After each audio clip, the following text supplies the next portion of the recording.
Hello everyone, स्वागत है आपका हमारे YouTube channel failure to success में। आज की इस वीडियो में हम डिस्कस करेंगे CUET को, जो कि 2022 में होने जा रहा है। तो आइए जानते हैं CUET आखिर है क्या, क्यों ये आयोजित होने जा रहा है, क्या इसके बेनिफिट्स रहेंगे, क्या इसका एग्ज़ाम पैटर्न रहेगा। आज की इस वीडियो में हम सब कुछ डिस्कस करने जा रहे हैं। देखिए, सबसे पहले जानते हैं कि CUET है क्या। CUET stands for common university test. It will be a computerised entrance examination for admission to 25 central universities of India. देखिए, साधारण भाषा में इसको समझते हैं कि CUET क्या है। एक कॉमन यूनिवर्सिटी एंट्रेंस टेस्ट है जो कि 45 सेंट्रल यूनिवर्सिटीज में एडमिशन लेने का एक प्रोसेस है।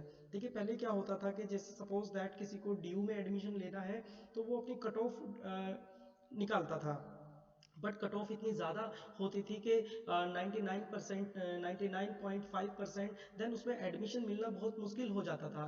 लेकिन अगर इंडिया में देखा जाए तो इतनी डाइवर्सिटी है कि कहीं का बोर्ड इजी है, कहीं का बोर्ड ज़्यादा टफ है, कहीं का पैटर्न कुछ अलग है। तो उसी को ध्यान में रखते हुए कॉमन यूनिवर्सिटी एंट्रेंस टेस्ट किया। अब स्टूडेंट्स को इस चीज़ का सामना नहीं करना पड़ेगा कि वो ICSE से पढ़े हैं या UP बोर्ड से पढ़े हैं या कि वो CBSE से पढ़े हैं। अब उन्हें एक कॉमन टेस्ट देना है जो जिसमें जितना परफॉर्म करेगा उसके हिसाब से उसको एडमिशन मिलेगा। अब ये एग्ज़ाम कराएगा कौन? इस एग्ज़ाम को कराने की जिम्मेदारी मिली है NTA यानी कि नेशनल टेस्टिंग एजेंसी को, जो कि IIT का एग्ज़ाम भी कंडक्ट कराती है। अब ये एग्ज़ाम होगा कब?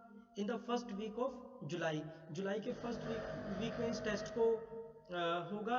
And after the class 12th term 2 board exam, जब क्लास 12th के बोर्ड के टर्म 2 के एग्जाम ओवर हो जाएंगे, देन उसके बाद ये एग्जाम होगा। और इसकी जो एप्लीकेशन विंडो है वो अप्रैल के फर्स्ट वीक से ओपन हो जाएंगे। अब देखिए, इसमें अपीयर कौन हो सकता है। जैसे हमने बताया कि भाई 45 यूनिवर्सिटीज़ हैं इसके अंदर जो जिसमें एडमिशन ले सकते हैं। और इसमें एग्ज़ाम को देगा कौन? इस एग्ज़ाम को जो 12th के बच्चे हैं वो एग्ज़ाम इसको दे पाएंगे, या फिर जिन्होंने लास्ट ईयर 12th कंप्लीट कर चुके हैं और वो इस साल एडमिशन लेना चाहते हैं वो भी अपीयर हो पाएंगे इस एग्ज़ाम के अंदर। अब देखिए, CUET क्यों लाया गया। जैसे मैंने अभी आपसे डिस्कस किया था कि जैसे कुछ बोर्ड होते हैं, CBSE ले लो, ICSE बोर्ड ले लो या फिर UP बोर्ड ले लो, हर एक बोर्ड का अपना एक अलग पैटर्न है। तो स्टूडेंट्स की शिकायत रहती थी कि भाई CBSE वालों के बच्चों के नंबर्स, मार्किंग स्कीम थोड़ा सा डिफरेंट होती है उनके कंपेरिजन में। तो क्योंकि कट ऑफ जो है बहुत ज़्यादा हाई जाती है, ड्यू की अगर बात करें तो एडमिशन आसानी से नहीं हो पाता है। तो इसी चीज़ को खत्म करने के लिए CUET को इंट्रोड्यूस किया गया। अब देखिए, पहले थोड़ा सा डिफरेंस कर लेते हैं कि CUET और CUCET में डिफरेंस क्या है। मैंने बताया था CUET क्या है, कॉमन यूनिवर्सिटी एंट्रेंस टेस्ट है, और जो CUCET है stand for central university common entrance test. CUET is the revamped version of CUCET itself. देखिए, CUET कुछ अलग नहीं है। जो पहले CUCET होता था, सेंट्रल यूनिवर्सिटी में टेस्ट के लिए टेस्ट होता था, उसी का एक नया वर्जन है CUET। अब इसका पैटर्न क्या रहने वाला है? देखिए, जो CUET का पैटर्न रहेगा वो MCQ बेस्ड रहने वाला है, कंप्यूटर बेस्ड होगा, नेगेटिव मार्किंग भी रहेगी। इसके अलावा इस टेस्ट के अंदर सेक्शंस होंगे, section A, section B and section C।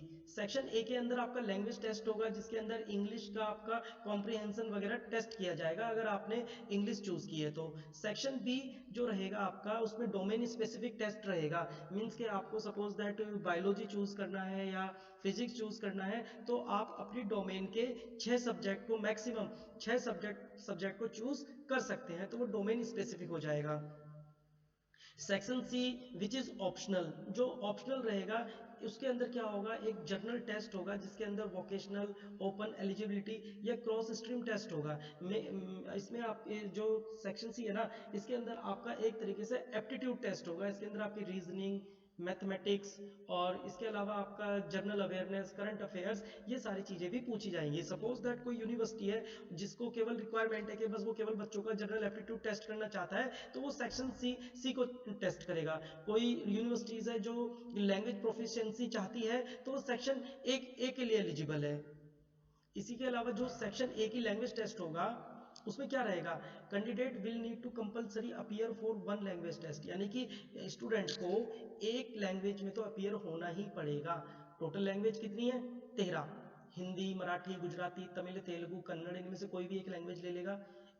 इस सेक्शन बी मैंने बताया था आपको डोमेन स्पेसिफिक रहेगा, जिस भी स्ट्रीम में वो एडमिशन चाहता है।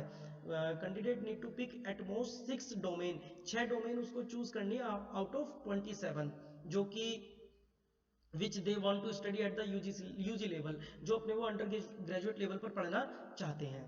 देन इसके अलावा जो सेक्शन सी मैंने आपको बता ही दिया है कि उसके अंदर this optional section has 2 sub section. देखिए जो सेक्शन सी है ना, इसके अंदर भी 2 सब सेक्शन है। सब सेक्शन ए जिसके अंदर जनरल एप्टीट्यूड टेस्ट होगा, और जो सब सेक्शन 2 होगा उसके अंदर आपका लैंग्वेज टेस्ट होगा। लेकिन जो सब सेक्शन 2 में आप लैंग्वेज चूज करेंगे वो दूसरी लैंग्वेज होगी as compare to section 1। Suppose that आपने सेक्शन 1 में इंग्लिश को चूज किया, तो अब यहाँ पर आप इंग्लिश चूज नहीं कर पाएंगे। लिखा भी है section 2 will be language test where student can pick from 19 uncommon language not included in the section A, such as Chinese, French, Japanese, Santhali, Sindhi. इन लैंग्वेज में से वो स्टूडेंट सेलेक्ट कर सकता है।